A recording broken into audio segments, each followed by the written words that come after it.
Hello, and welcome to The Artist Pivot, a weekly conversation with artists about their current pivot, past pivots, and every pivot in between. I am your host, Ayana Major Bay, an actress who wants to educate, empower, and celebrate artists so they have no option but to thrive. On this episode, I am joined by founder and executive director of Omnium Circus, Lisa Lewis. Lisa began her career with Ringling Brothers and Barnum and Bailey Circus. She earned a master's degree in clown and circus history from NYU. During the same period, she founded the Super Scientific Circus, a scientific, technology, engineering, arts, and math, also known as STEAM-based series of 6 shows which toured the country, using Circus Skills to make science accessible for all learning styles. Simultaneously, she joined the Big Apple Circus Clown Care Unit, and inspired by the events to serve new audiences, Lisa became project coordinator for the Circus of the Senses, a performance adapted for blind, visually impaired, deaf, hard of hearing, and those with cognitive challenges. Lisa doubled the reach of the program, and seeing a need in the community, she spearheaded the Embracing Autism performances. We discussed the many hats she has worn in her lifelong career in the circus, and how she was able to produce an all-virtual circus, which the New York Times called genuinely extraordinary. Here's our conversation. All right, everybody. I am so excited to say that today on the podcast, joining me, I have Miss Lisa Lewis. Hey, Lisa. Hi. How are you doing today? I'm doing great, thanks. How are you? I'm doing well. And more specifically, let me ask you this question, because I've been asking everybody this question on the podcast this season. To be specific, how does your soul feel today? And how are your hydration levels? Have you had enough water today? Ooh, that's a good question. My soul actually feels really good. My hydration level, I've probably failed. No, I'm sure I have not had enough water today. That is an honest answer. Thank you for that. I'm sure I haven't. Thank you very much. But yeah, I just asked that because I also feel like nowadays, how are you is such a general question, and it's such a loaded question. So I'm like, let me get more specific with everybody. Valid. And you're absolutely right. My daughter and I have been talking about that a lot lately. We do not drink enough water, although she's much better at it than I am. Fair. That's fair. Yeah, well, I have a water bottle next to me. It's a 32 ounce. And, my goal every day is to drink 2 of those. Do I reach it? No. But I set a goal every day. It's a valid goal. Yes, it is. Yes, it is. I love it. And so, y'all, Lisa and I actually know each other from sign language class. So this is, podcast and hearing each other is throwing us off just a little bit because we are usually signing to each other. So we see each other and we don't speak. We don't hear each other's voices. But now we're not seeing each other and we're hearing each other's voices. So it's a little weird, but I love it. It's definitely a little weird. Yes, it is. But Lisa, welcome and thank you for coming on. And I am so excited for this conversation. So excited. Me too. So let's see, where do I start? Okay, because there's a lot I want to talk about. So you did an amazing thing with putting on a virtual circus, and it's called Omnium. But before we get to the latest pivot that Lisa has done with this virtual circus, I want you to take us back, Lisa, because I know that you were, before the pandemic, you were the director of community programs with the Big Apple Circus. Yeah.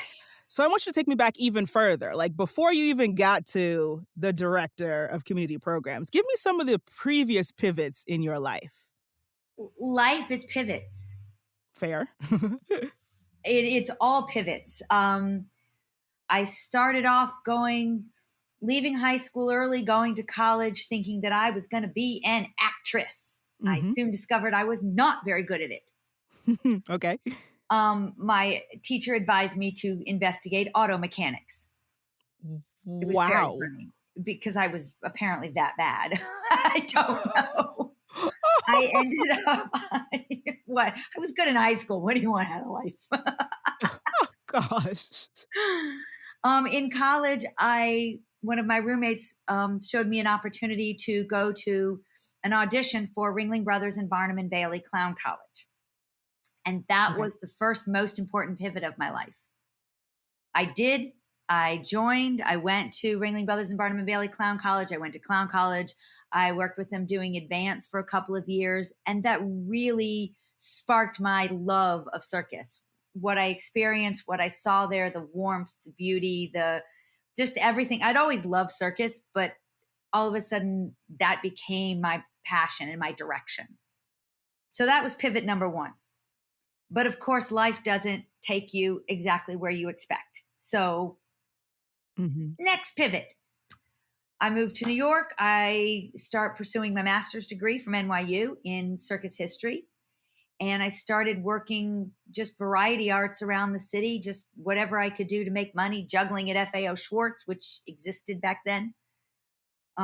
Whatever I could do, ended up in the events industry, ended up working as a hospital clown for the clown care unit of the Big Apple Circus, and just pursued different pathways. Different things came along. Started a company called Super Scientific Circus, which somebody I just met on the job and turns out is my husband 21 years later. And we started the Super Scientific Circus, working in schools using circus to make science more visual and more fun for kids and for students, working with study guides. Did that, started an event entertainment company. And then I was offered the position as coordinator of Circus of the Senses for the Big Apple Circus. That was a program that adapted 1 or 2 shows per season for students who were deaf or blind or had cognitive challenges or were hard of hearing or just needed bit different access than was provided during a normal show. Okay. And it was that happy accident. I had volunteered for that and then becoming the coordinator of it, realizing how it was run, that really shaped what I wanted my vision for the future to be and really shaped what I thought was possible and was necessary in the world and in the community. So that was that pivot.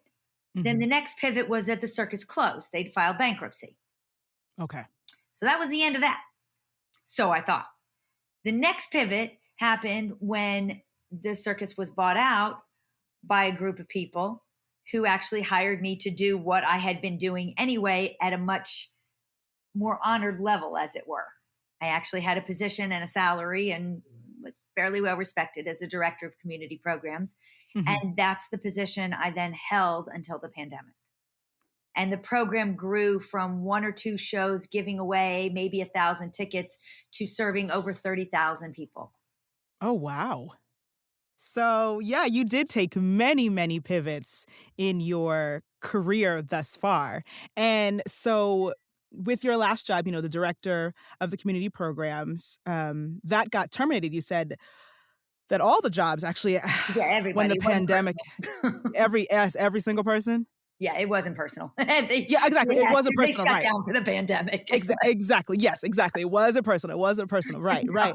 Not at all. Not at all. Exactly. But you did do something personal. You chose to follow a long-held passion, as you've told me, prior to this. So let's talk about that. Let's talk about how and why Omnium came to be, which, y'all, is the virtual circus that she has developed. And it's beautiful. It made me laugh. It made me cry. I felt like, like a 10-year-old again, and I loved it. And so let's talk about how that has now come to be. So I was given a charge, a gift, when the original Big Apple Circus declared bankruptcy. They wanted to know that the community programs would continue. And I was held responsible for continuing the work of Circus of the Senses. Okay. And as long as I was working with the Big Apple Circus, I felt that I was doing my charge. When Big Apple Circus ended for the pandemic, I still have that charge. And I always thought, one day a week, one day a tour is just not enough. I've got a waiting list. Why should families who have an autistic child only be allowed to see a show on one particular day? What if another sibling has a soccer game that day?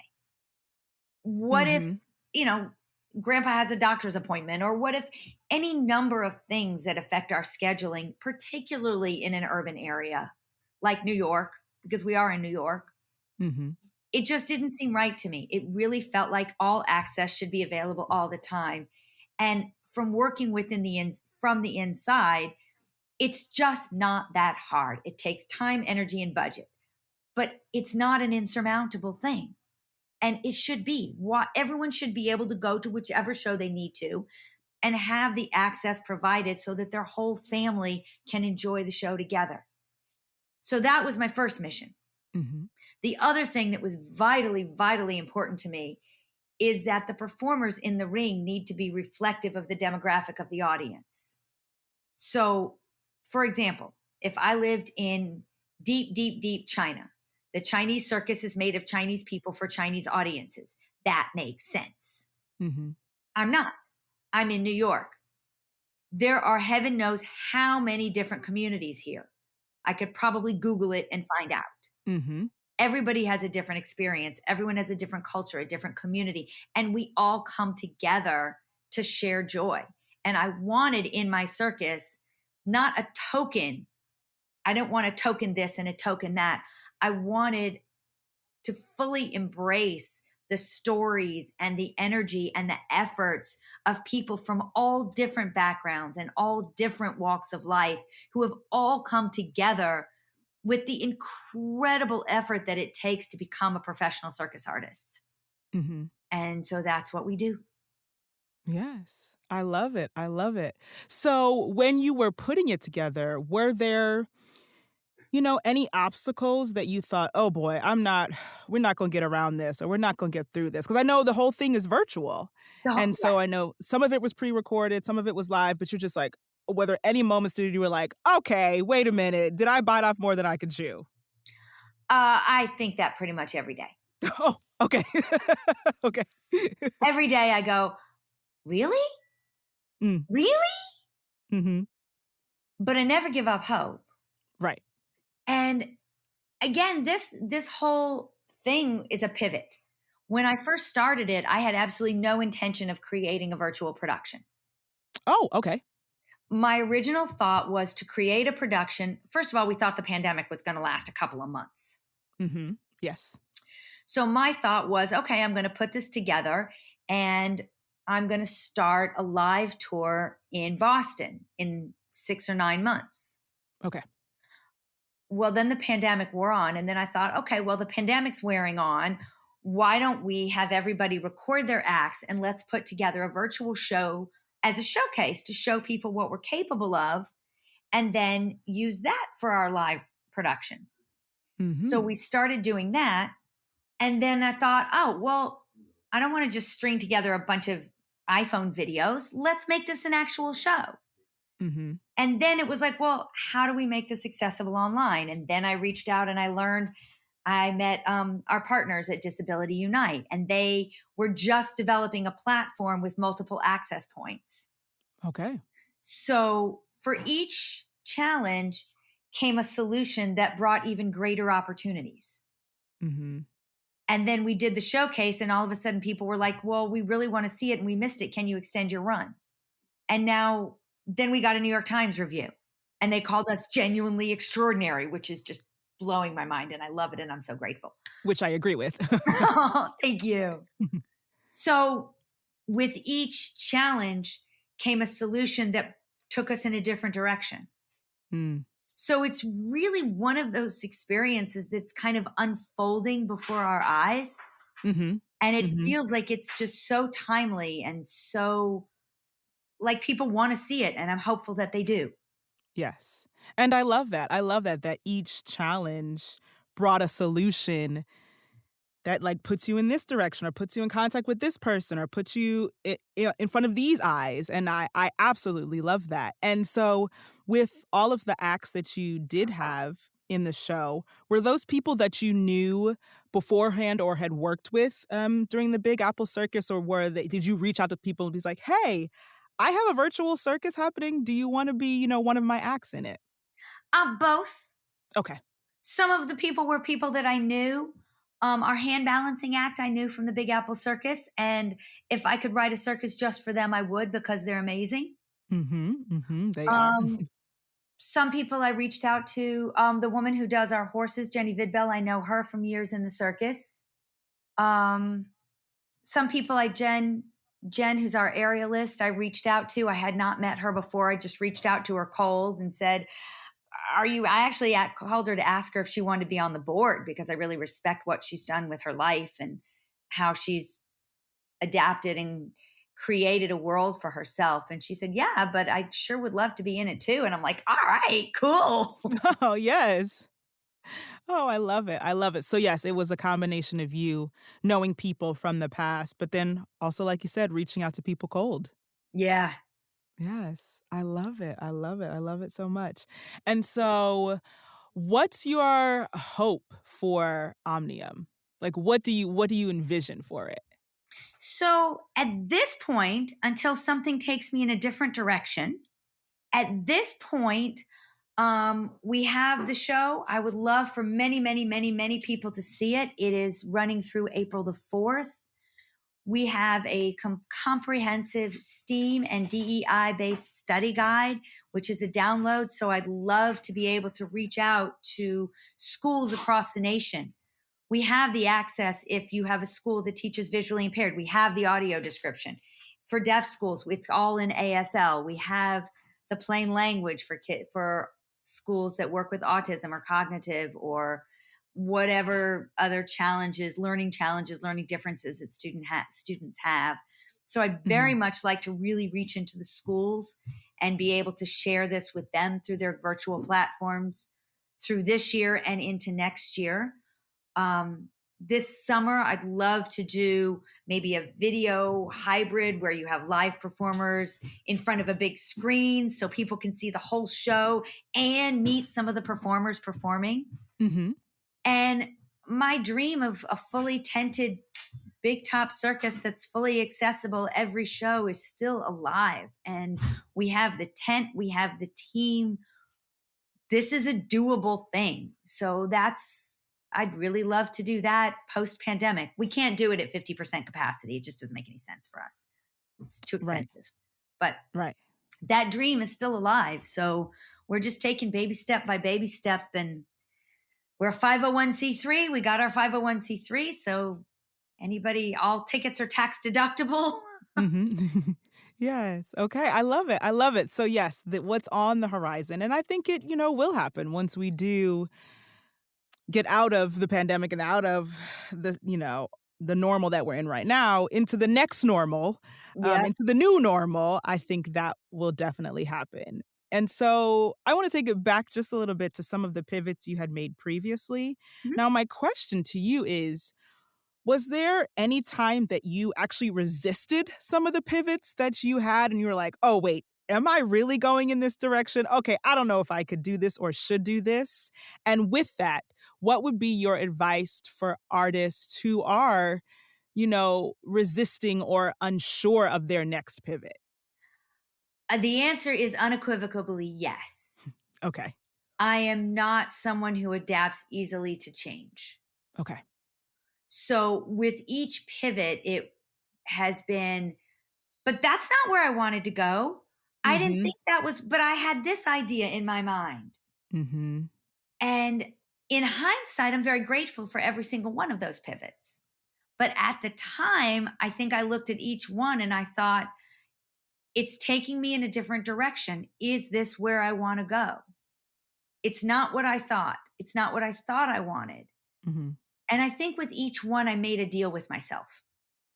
I compromised with myself. I said, all right, why don't we just give this a shot? And if you don't like it, you don't have to do it. Okay.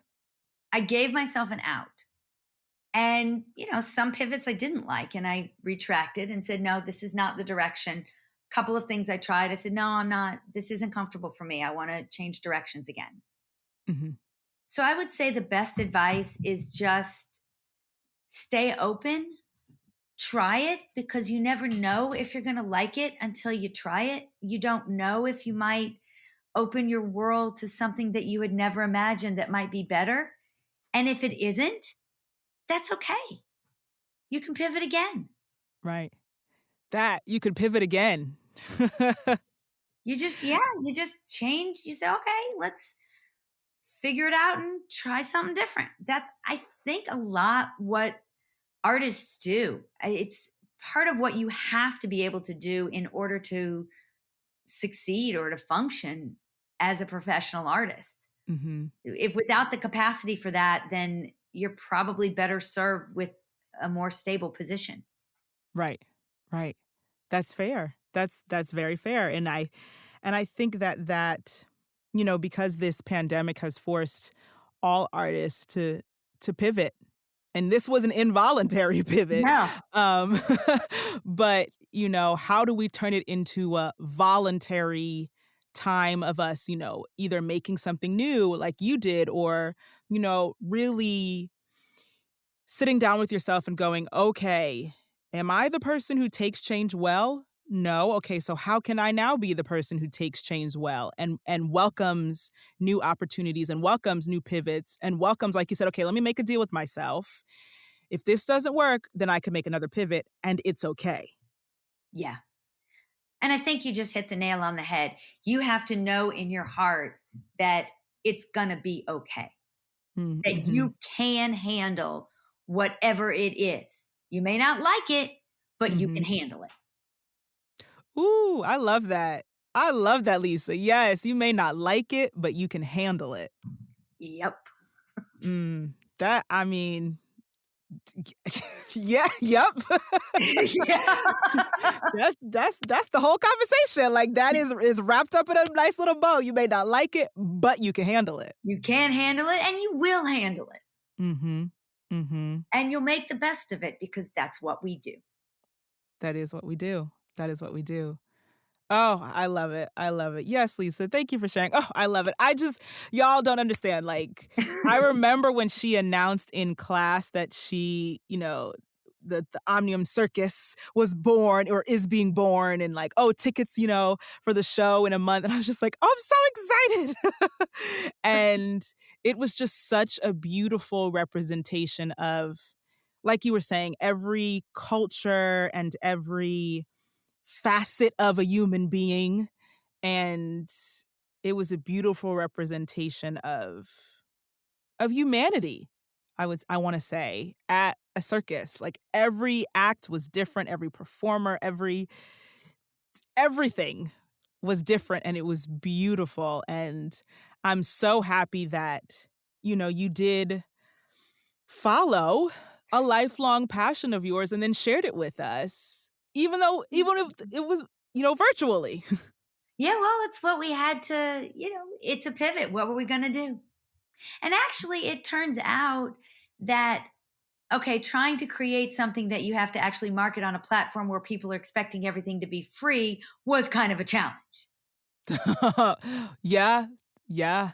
That said, the ability to reach people in their homes is a gift. Now, it's a business model. We have to pay. You have to pay people. We have to pay the performers. All of my performers were paid. Nobody volunteered. Okay. They weren't paid a lot, but they were paid. But they were paid. Right. Artists need to be paid. I didn't. Amen to that. Artists need to be paid. Yeah. I mean, you pay for your groceries, you pay for your art. That's it. End of story. Yeah, I'll write that one down, Lisa. Yes. You pay for your groceries, you pay for your art.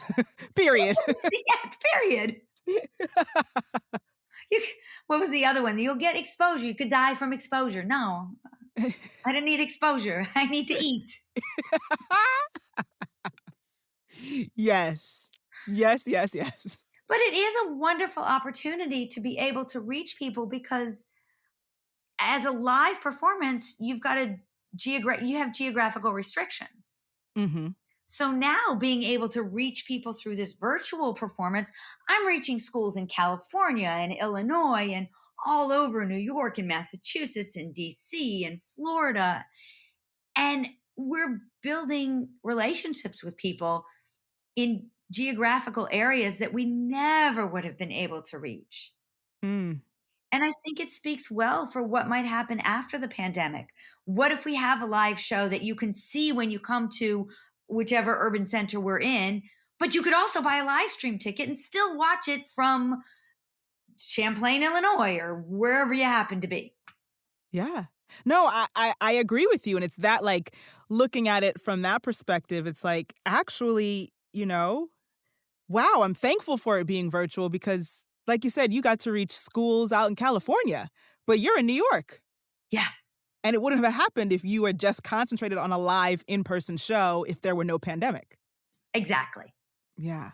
It's really given us a wonderful, I mean, obviously the pandemic came with many, many horrible things. I'm not trying to Yes. compliment the pandemic.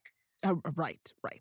Within that horror, the silver lining is that we have been able to create something that I'm hopeful will be of value to people in their coping and in their reforming their own worlds. Because in the middle of all this, we also have Black Lives Matter.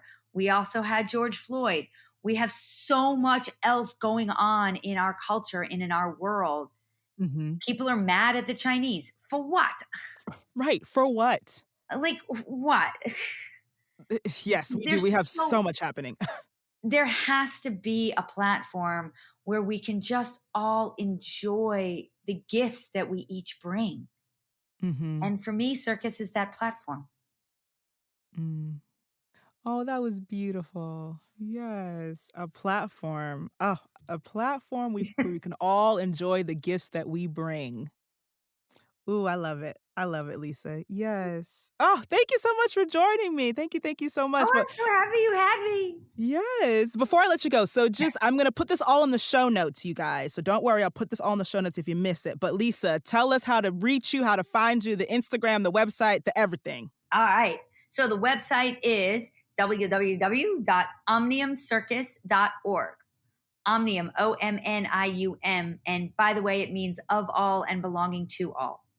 Yes. So omniumcircus.org. If you go to our website, click on tickets, and it has a full calendar of our whole schedule of shows. Click whichever one you want. You can also go to Gold Star, Travel Zoo, TDF, certificate. It's Macaroni Kids. So you can get tickets there. All of our social handles are at omniumcircus.org. Some are just at Omnium Circus. We have Instagram, Facebook, Twitter. I'm on LinkedIn. If you have any questions, you can certainly reach us through the website.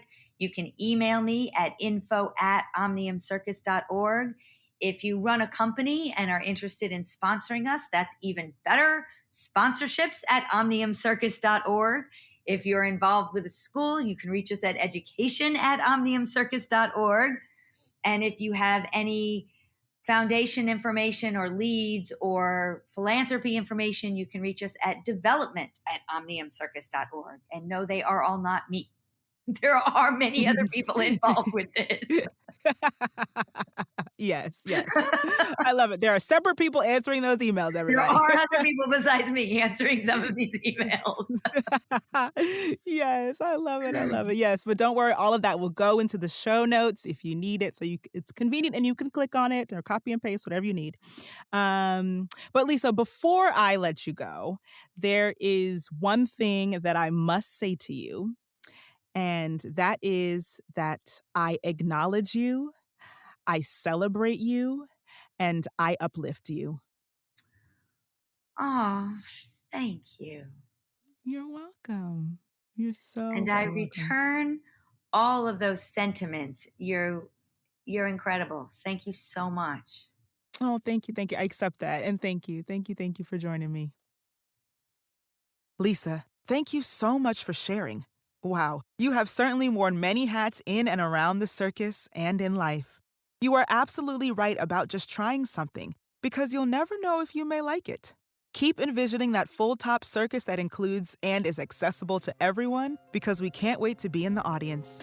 If you get a chance between now and April 4th, which I know is only a couple days away, do yourself a favor and watch Omnium Circus. You will not be disappointed. Thank you again, Lisa, and thank you for tuning in. I'll speak to you soon.